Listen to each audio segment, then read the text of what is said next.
함께 읽겠습니다. 시편 94편입니다. 시편 94편 16절부터 23절까지입니다. 우리 16절부터 94편 16절부터 읽겠습니다. 누가 나를 위하여 일어나서 행악자들을 치며 누가 나를 위하여 일어나서 악행하는 자들을 칠까? 여호와께서 내게 도움이 되지 아니하셨다면 내 영혼이 벌써 침묵 속에 잠겼으리로다. 여호와여, 나의 발이 미끄러진다고 말할 때에 주의 인자하심이 나를 붙드셔 싸우며 내 속에 근심이 많을 때에 주의 위안이 내 영혼을 즐겁게 하시나이다. 율례를 빙자하고 재난을 꾸미는 악한 재판장이 어찌 주와 어울리리까? 그들이 모여 의인의 영혼을 치려하며 무죄한 자를 정죄하여 피를 흘리려 하나. 여호와는 나의 요새이시요 나의 하나님은 내가 피할 반석이시라. 그들의 죄악을 그들에게로 되돌리시며 그들의 악으로 말미암아 그들을 끊으시리니 여호와 우리 하나님이 그들을 끊으시리로다. 아멘. 우리 옆 사람들과 인사하겠습니다. 예수님의 이름으로 사랑합니다. 우리 뒤에 있는 분들, 우리 멀리 있는 분들 눈 인사. 자, 예수님 사랑합니다. 사랑합니다. 사랑합니다. 오늘 어린이 주일입니다. 그래서 어린이라고 하는 말을 우리가 쓰면 보통 이 초등학생까지 어린아이 이렇게 칭합니다. 그런데 아동복지법에 제가 언뜻 봤어요. 제3조 몇 항에 보면 아동은 만 18세 미만인 사람을 말한다. 이 법리에 의하면 18세 미만이니까 고등학생까지예요. 그래서 저는 어린이 주일날 학생들한테 선물 주는 게 영 못마땅했는데 아동복지법에 따르니까 선물을 줘야겠더라고요. 당당히 받아도 될 것 같습니다. 어린이라고 할 때 우리가 이제 소파 방정환 선생을 생각하는데요. 어리라고 하는 단어가 본래는 그 이르다라는 의미를 가지고 있답니다. 그러니까 어린이 하면 일러, 여러 가지로 아직 이르다, 아직 시간이 안 됐다, 아직은 어렵다, 그런 의미로 우리가 이해할 수 있을 것 같아요. 어떤 게 이를까? 많은 게 일러요. 아직은 부족하고 아직은 어렵고 아직은 내놓기도 조심스러운 그 이름이 있습니다. 특별히 어린이 주일날 무슨 말씀을 전할까라고 하다가 참 뭐가 이르냐? 세상을 살아가기에 험한 세상, 풍파가 많은 세상, 또 수많은 괴계가 있고 속임이 있고 나를 넘어뜨리는 것이 있는 이 세상을 살아가기엔 아직 이르다라는 의미의 말씀을 묵상하려고 합니다. 그런 차원 속에서 이 말씀은 초등학생, 중고등학생만 아니라 우리 학생 청년들 그리고 우리 함께하는 모든 장년들도 노년들도 이 말씀에서 벗어나지 않고 또 똑같은 하나님의 은혜가 임하기를 바랍니다. 우리가 말씀의 집중은 어린이 그리고 청소년들, 청년들을 향하고 있지만 나에게 주시는 말씀으로 말씀을 꼭 받기를 바랍니다. 시편 94편을 우리가 읽었는데요. 1절부터 다 읽어야 되는데 1절부터 9절까지를 이렇게 쭉 살펴보니까 세상에 대한 설명이 어느 단어들, 표현들을 통해 나타나고 있습니다. 첫 번째로 드러나는 단어가 교만한 자예요. 이 세상에 교만한 자들이 쫙 깔려 있다는 거예요. 이 세상에 교만한 자들이 너무 많다는 거예요. 그럼 교만한 자라고 하는 성경의 또 히브리어의 교만한 자의 의미가 뭘까? 하나님을 대항하는 사람들, 그리고 하나님보다 높아지는 사람들, 하나님 없어도 된다고 생각하는 사람들, 그들을 성경은 교만한 자라고 얘기를 합니다. 또 이 교만한 사람들의 특징은 헛된 교만이 특징이에요. 자기가 생각하는 게 전부라고 생각해요. 자기가 생각하는 게 유일하다고 생각합니다. 자기가 최고라고 생각합니다. 그런데 성경은 그들을 향해 말합니다. 헛되다 이렇게 말하죠. 최고인 줄 아는데 야 헛된 일이야. 그 헛된 교만이 어떤 현상을 일으키냐면 자기 중심적인 왜곡된 대인관계를 형성하게 됩니다. 자기 우월주의에 빠지게 되는 거죠. 나는 너보다 우월해. 그렇기 때문에 너는 나에게 굽신거려야 돼. 너는 내 말 들어야 돼. 너하고 나하고 대화하고 교제하고 교통하는 게 아니라 너는 그저 내 말 들어야 돼. 이거는 왜곡된 인간관계죠. 이 교만한 사람들이 행하는 일반적인 버릇들입니다. 그런데 이 세상엔 교만한 사람이 너무 많아요. 헛된 교만이지만 스스로는 최고인 척, 스스로는 잘난 척, 스스로는 모든 걸 아는 척, 스스로는 실수하지 않는 척 하는 그 교만한 사람들. 그 교만한 사람들로 말미암아 일어나는 이 왜곡된 인간관계가 우리들을 힘들게 합니다. 이제 사랑하는 여러분들, 우리 이담이, 이음이, 그리고 건우, 예은이, 그리고 윤지, 그리고 우리 청년들이 살아갈 세상은 이 교만한 사람들로 차 있어요. 그래서 나는 선하게 사람을 대하고 나는 저 사람을 하나님 마음을 가지고 대하는데 그들은 나를 교만한 눈으로 나를 쳐다봅니다. 여러 장년들도 마찬가지죠. 사람들 중에 나는 선하게 보는데 그는 나를 교만하게 봐요. 나를 밑으로 내려다봐요. 나를 깔봐요. 그래서 우리는 살아갈 때 정신 차리고 살아야 합니다. 정신 똑바로 차려야 돼. 말 실수하면 안 돼. 행동 거짓 실수하면 안 돼. 왜냐 그 틈에 그 교만한 자가 나를 공격해 오니까. 얼마나 살벌해요. 정말 조심조심히 살아야 돼. 정말 까딱하면은 나는 낭떠러지 떨어지는 것처럼 인간관계 속에서 덜 떨어진 존재가 되어서 그렇게 살아가는 너무 무서운 세상을 산단 말이에요. 또 이어지는 말씀을 보니까 악인이라는 단어가 나옵니다. 이 악인은 누굽니까? 불경건한 자요, 사악한 자예요. 생각이 악해요. 계획이 악한 계획을 품고 목적도 악합니다.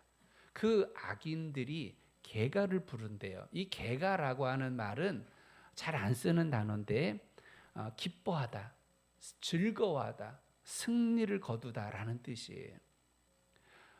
권선징악의 그러한 의미를 품는 소설들 또 드라마 우리가 많이 보는데 우리가 성경을 읽다 보면 시편 기자들이 고민하고 하나님 앞에 절규하는 내용들이 나오는데 그 중에 하나가 뭐냐면 하나님 왜 악한 자들이 잘 되는 겁니까? 왜 악하는 자들이 부자로 부하게 떵떵거리고 심지어 아프지도 않고 그렇게 사는 겁니까? 심지어 오래까지 오래오래 장수까지 합니다. 도대체 이게 어떻게 된 일입니까? 오늘도 말씀을 하고 있어요. 악인이 개가를 부르는 세상이에요. 악인이 승리를 거두는 세상이에요. 우리는 어린 아이들에게 우리의 자녀들에게 이렇게 말해줍니다. 아니야, 악은 패배하고 선이 이길 거야. 그런데 놀랍고 안타까운 건 악이 이기는 세상입니다. 우리 어린 아이들이 살아갈 세상은 악인이 이기는 세상이라고요. 여러분도 이미 알고 있잖아요. 여러분도 알고 있잖아요.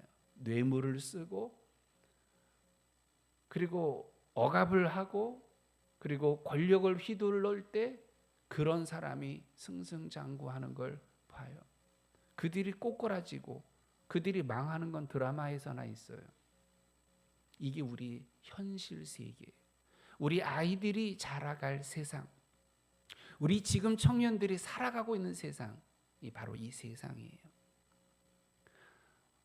시편 94편 이어지는 단어에 보면 짓거리며라는 단어가 나옵니다. 이 짓거리다라는 단어의 뜻은 샘에서 물이 솟아나오다라는 뜻인데요. 샘에서 물이 솟아나오듯이 그 말에서 교만이 독설로 내뱉어진다는 뜻입니다. 사람들마다 대화를 하다 보면 너무 답답할 때가 많아요. 그 대화가 안 되는 경우들이 많아요. 짓거리는 사람들 때문에 그래요.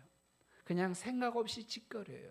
생각 없이 자기의 독한 말이 막 나오는 그 표현과 그 단어와 그 감정의 흐름 속에 숨이 막혀요. 그 짓거림 속에 숨이 막혀요.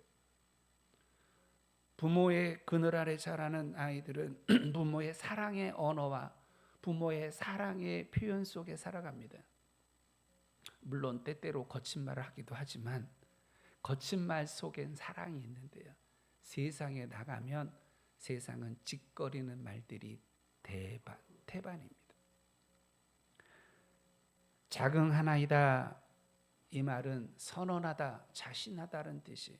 무슨 의미의 자긍하느냐? 하나님 없어.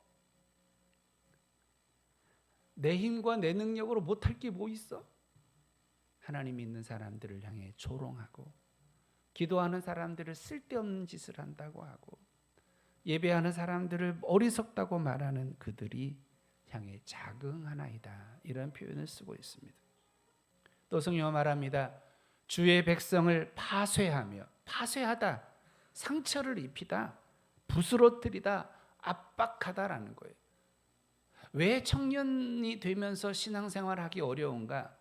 다른 어려움들도 있어요. 세상이 좋고 세상으로 살아가는 게 너무 재미있는 것도 있지만요, 신앙인으로 살아갈 때 당하는 어려움 때문에 그런 것도 있어요.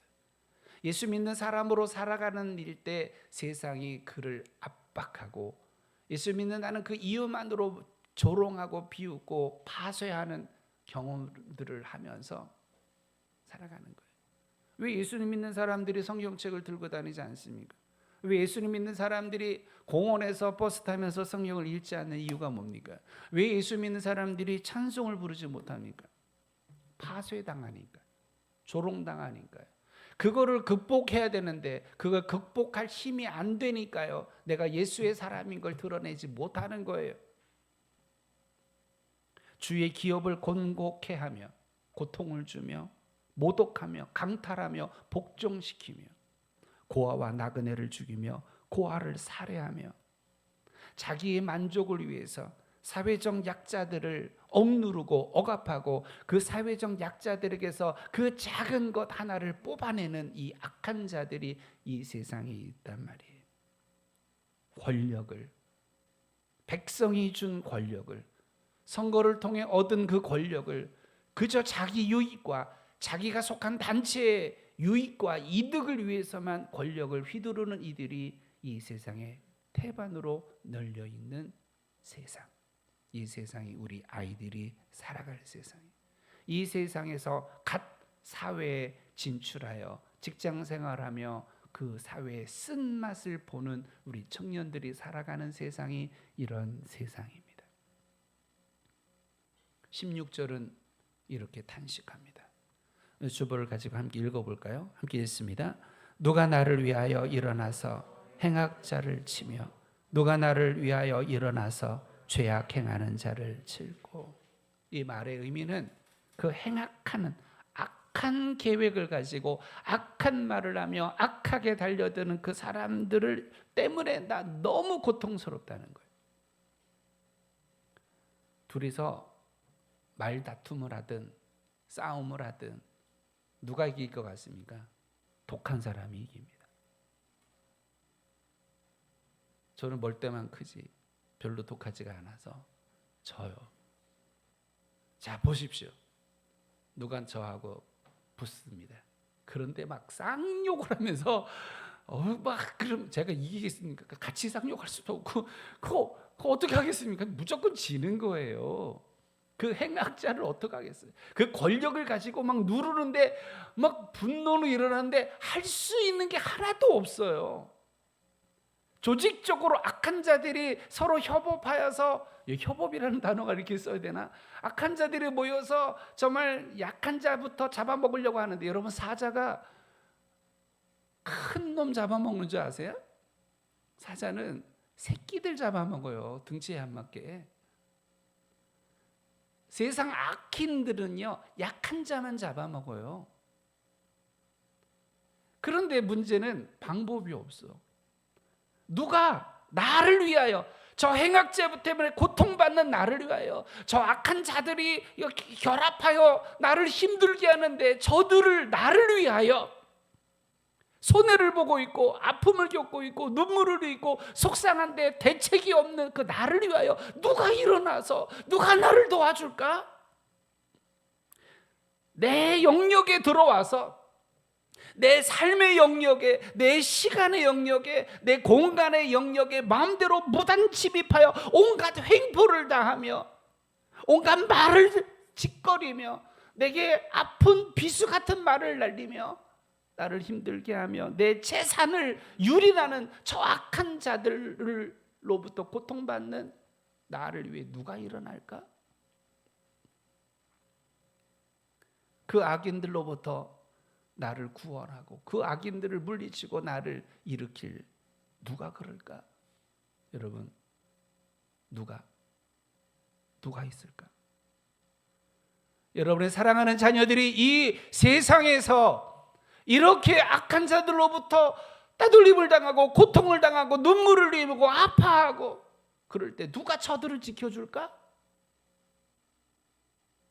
이미 말씀 나누지만 초등학생 학생 시절에 죽음의 1위가 자살입니다.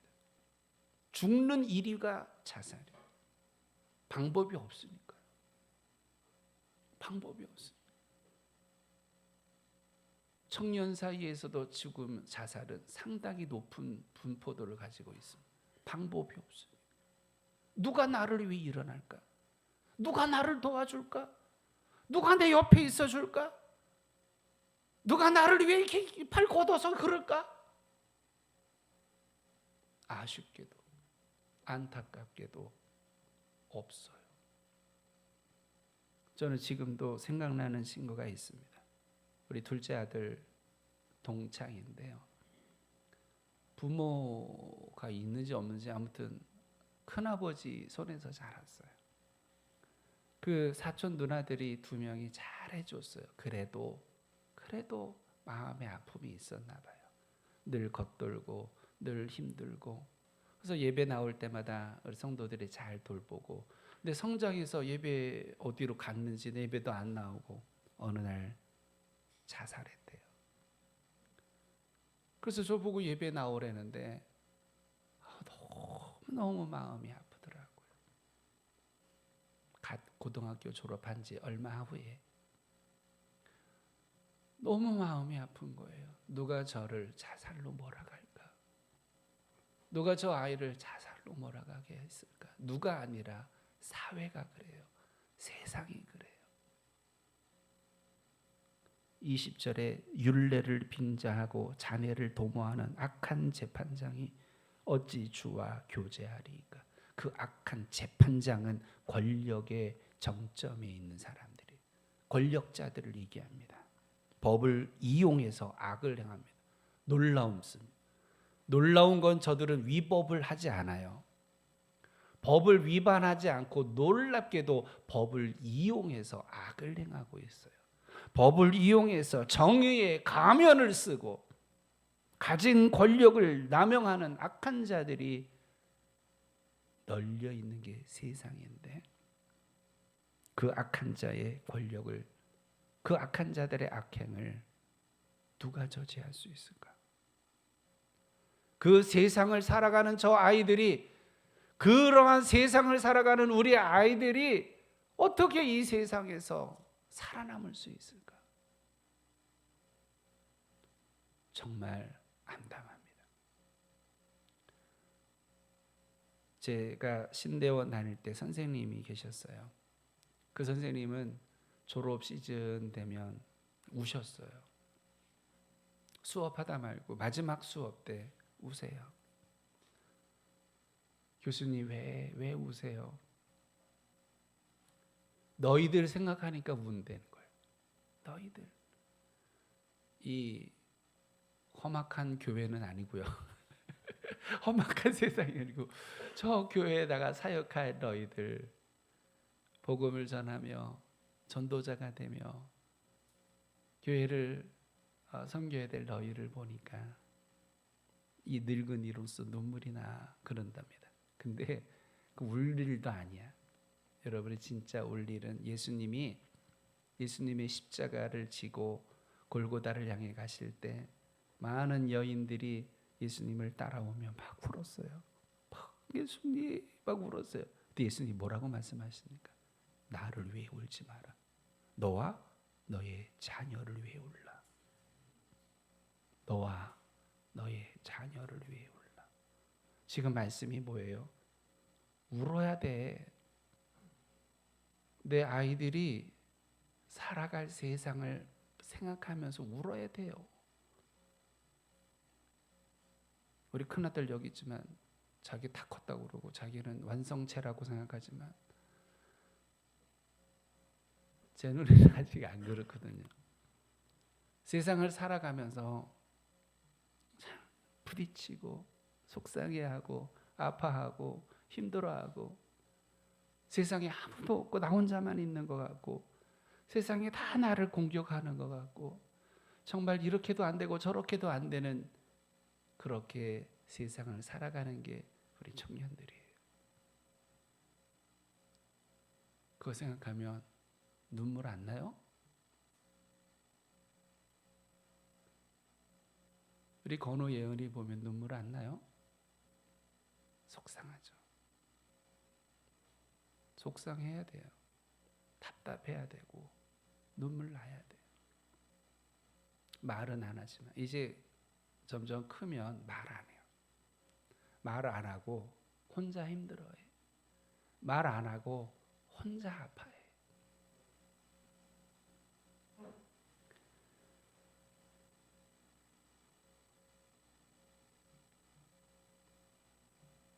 울어야 돼요. 울어야 돼.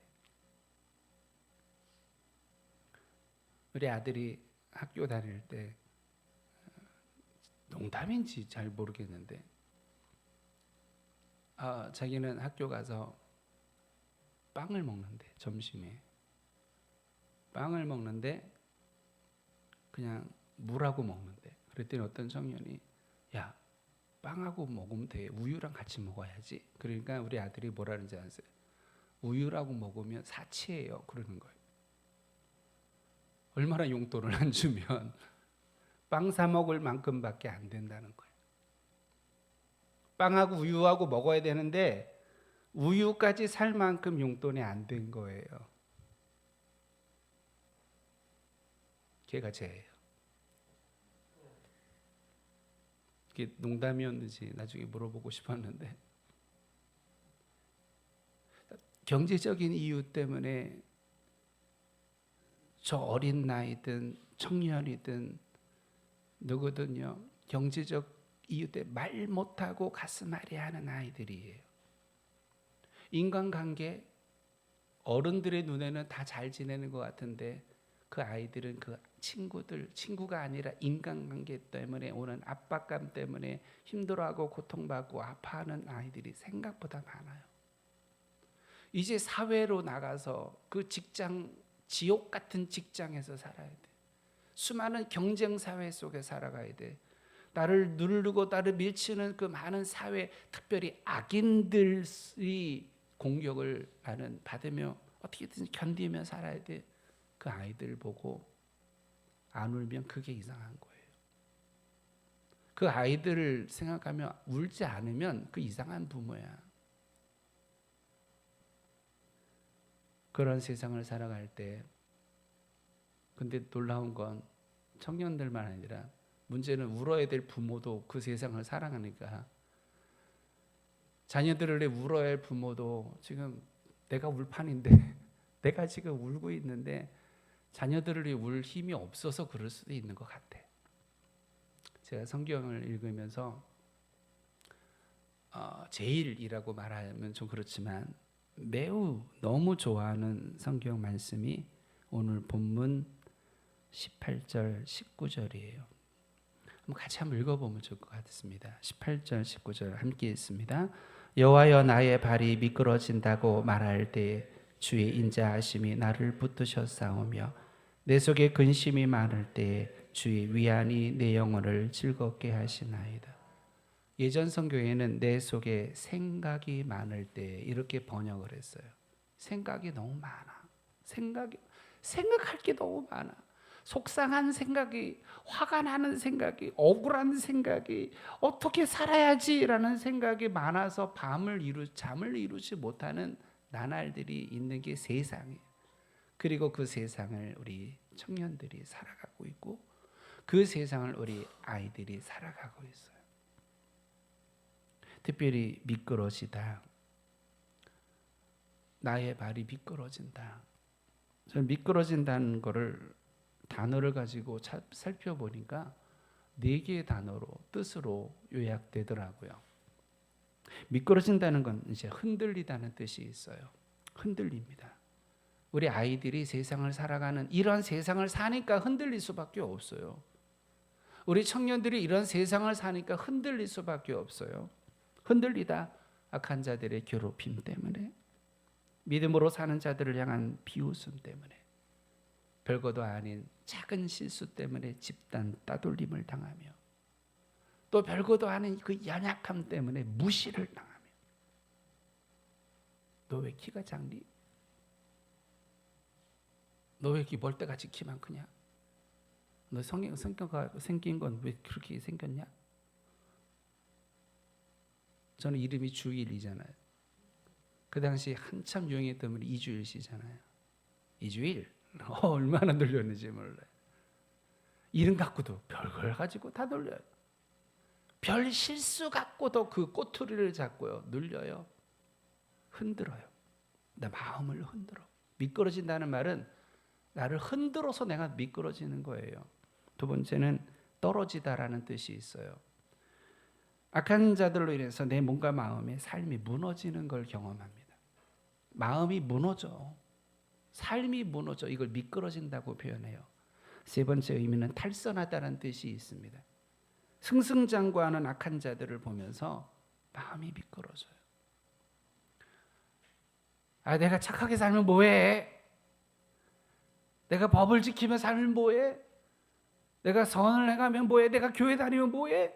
저 교회도 안 다니고 막 육지거리하고 막 그냥 저 못되게 구는 저들은만 잘 사는구만. 탈선하게 돼. 미끄러지다는 단어에는 부패하다라는 뜻이 있어요. 성경대로 복 있는 사람은요 악한 자의 길을 쫓지 않는다 했어요. 죄인의 길에 서지 아니하고 오만한 자의 자리에 앉지 않는다. 근데 부패한 자들은 그대로 행하고 있습니다. 19절에 근심이 많아요. 눈에 보이는 상황으로 인해 혼란을 겪고 방향을 잃어버리고 목적을 잃어버리고 외롭고 고독하고 외면당하며 살아가는 많은 아이들을 봐야 됩니다. 그러기 때문에 하나님 믿어야 돼요. 그러기 때문에 예수님 믿어야 돼요. 그러기 때문에 하나님을 의지해야 돼요. 내 발이 미끄러진다 말할 때, 나 미끄러지고 있네. 나 지금 무너지고 있네. 나 삶이 무너지고 있네. 나 지금 타락하고 부패하고 있는 거 아니야? 라고 미끄러진다 말할 때 누가 나를 붙드신다고요? 주의 인자하심이 나를 붙드셔 싸우며. 여러분들이 자녀를 위해 기도하면, 우리 자신을 위해 기도도 물론 해야 되지만 자녀들을 위해 기도하세요. 저들이 무너질 때 주의 인자하심으로 저들을 붙들어 주세요. 엄마 아빠한테 말도 못하고 눈물을 흘리고 답답해하고 힘들어하고 힘겨워하고 점점점 무너져 내릴 때 내가 그것을 알아차리지 못할 수도 있고 내가 그들을 도와줄 수도 없을 그때에도 하나님 저들을 붙잡아 주세요. 기도해야 돼요. 누가 괴롭힘으로 인해 고통 가운데 있는 나를 도울까? 2절에 보니까요, 하나님을 뭐라고 소개하냐면 세계를 심판하시는 주라고 했어요. 세계를 심판하는, 왕을 심판하는, 권력자를 심판하는 분이 하나님이시다. 그 능력의 하나님이 그 괴롭힘 가운데 고통받는, 악인 때문에 고통받는 너의 사랑하는 자녀를, 너의 사랑하는 아들 딸들을, 그리고 너를 하나님이 능히 붙잡아 주시고 구원하실 수 있느니라 말씀을. 누가 무너지는 나를 붙들까? 무너지는 나를 누가 나를 붙들어 회복할까? 사람들이요 나를 위로한다고 옵니다. 참 어떻게 하면 좋아? 그러고 맙니다. 그래서 우리가 할 수 있는 게 뭐예요? 지금 마음이 무너지고 있고 삶이 무너지고 있는데 내 기반이 무너지고 있는데 옆에서 내가 할 수 있는 게 뭐냔 말이에요. 어떻게 하면 좋아? 큰일 났네. 큰일 났네. 같이 울어주는 것밖에 없어요. 운다고 됩니까? 그런데 10절에 지식으로 사람을 교훈하시는 이라고 했어요. 하나님은 누구신가? 나는 대책이 없는데, 나는 방법이 없는데, 나는 어떻게 할지 모르는데, 나는 방향도 잃어버렸는데, 나는 목적도 잃어버렸는데, 나는 아무 생각도 안 나는데, 그런 내게 다가오셔서 나에게 지혜를 주시고 지식을 주시고 가르쳐 주시고 회복해 하시는 분이 하나님이시라고요. 그러니 하나님께 내 자녀들을 맡겨야 되잖아요. 하나님께 내 사랑하는 자녀들을 의탁했잖아요. 저들이 하나님을 붙잡고 하나님이 저들을 붙잡아 주세요라고 기도해야 되잖아요. 누가 탈선하는 나를 바로 잡아줄까? 엄마 아빠가 아무리 얘기해도요 안 됩니다. 이문열 씨의 소설 제목이죠. 빗대어서 날개 없는 건 추락해요. 날개 없는 저 아이들 추락합니다. 아무리 옆에서 얘기해도 소용없어요. 아무리 옆에서 다 소용없어요. 제 기억에 고등학교 때 선생님이 그 당시에는 못 살 때잖아요. 그래서 학교 졸업을 안 하고 공장 다니는 아이들이 많았어요.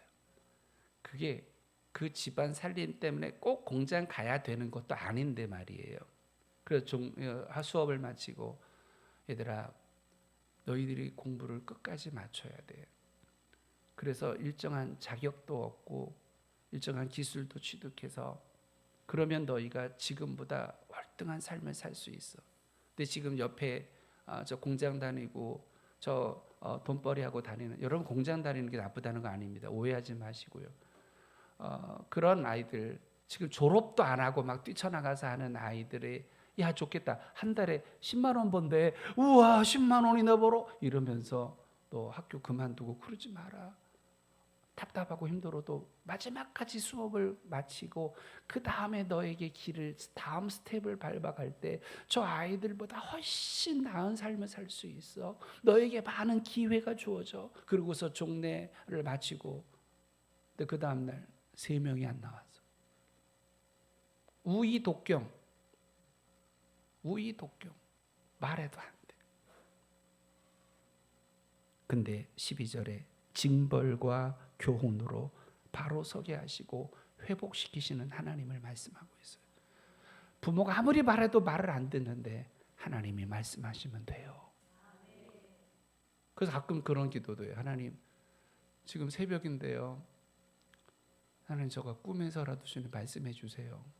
그런 얘기도 합니다. 목사도 말해도 안 돼요. 솔직히 여러분. 목사가 말한다고 듣는지 아시니까 누가 목사님 좀 만나주시고 얘기 안 돼. 저는 하나님께 부탁해요. 하나님 말씀해 주세요. 하나님 그 능력이 있으세요. 하나님 내 생각을 하시고 내 근심과 고민을 하시고 근원적으로 해결하신 하나님인 줄 믿습니다. 14절에 나를 버리지 않으시고 나를 외면하지 않으시는 사랑의 하나님이라고 말씀하십니다. 22절에 나의 요새시요 나의 피할 반석이시라고 말씀하고 있습니다. 이제 우리가 생각해 보세요. 하나님께 이 험한 세상에, 이 악한 세상에, 어둠으로 가득한 세상에 내 사랑하는 자녀들을 어떻게 하나님께 이 아이들을 맡겨드려야 돼요. 주님 도와주세요. 그리고 내 삶도 하나님께 의탁해요. 하나님 날 도와주세요. 방황하는 나, 방법을 찾지 못하는 나, 휘청거리는 나, 나도 모르게 어리석음으로 행하는 나를 붙잡아 주세요. 우리 하나님이 계셔서 얼마나 감사한데요. 시편 70편은 이렇게 시작합니다. 여호와여 속히 나를 도우소서. 따라합시다. 여호와여 속히 나를 도우소서. 다시 합시다. 여호와여 속히 내 자녀를 도우소서. 세상을 살아가는 아이들이 무엇으로 살 수 있을까? 하나님으로 살아야 됩니다. 하나님 도와주소서. 이미 돌아가신 어머니, 제가 여러 번 얘기하는데 마지막에 췌장암으로 얼마나 아프셨겠어요. 그런데 이 새벽에 가끔 전화 옵니다. 야, 나 새벽에 새벽 예배 가기 너무 힘들다. 한 걸음 한 걸음이 너무 힘들다. 그래도 너 생각하면서 네 목회를 위해 내 마지막까지 기도하련다. 울지 않을 수가 없는 거예요. 장성한 저 어른인 저를 위해서도 그렇게 우시는데 노인이 저 아이들 새파랗고 정말 세상에서 대처 능력도 없는 저 아이들을 위해 어떻게 안 울 수가 있어요? 어떻게 하나님 앞에 나와 기도 안 할 수가 있어요? 내가 믿는 구석은 하나님밖에 없는데, 내가 의지할 분 하나님밖에 없는데, 여호와여 속히 나를 도우소서. 하나님 내 사랑하는 자녀를 도와주소서. 그 사랑 때문에 예수님이 이 땅에 오셨고, 그 사랑 때문에 예수님 십자가에서 죽임 당하셨어요. 이제 성찬 예식을 행하려고 합니다. 이 예식을 행할 때 나를 위해 피 흘리신 예수님, 나를 위해 죽임 당하신 예수님, 나를 얼마나 사랑하시는지 내가 그 하나님 감사합니다. 나를 위해 십자가에서 죽임 당하신 예수님 감사합니다. 내 사랑하는 자녀들도 주의 사랑 안에 거하게 하시고 저들을 품어주시고 보호해 주옵소서. 오늘로 우리가 성찬을, 오늘 말씀을 품고 성찬을 대하시기를 바랍니다.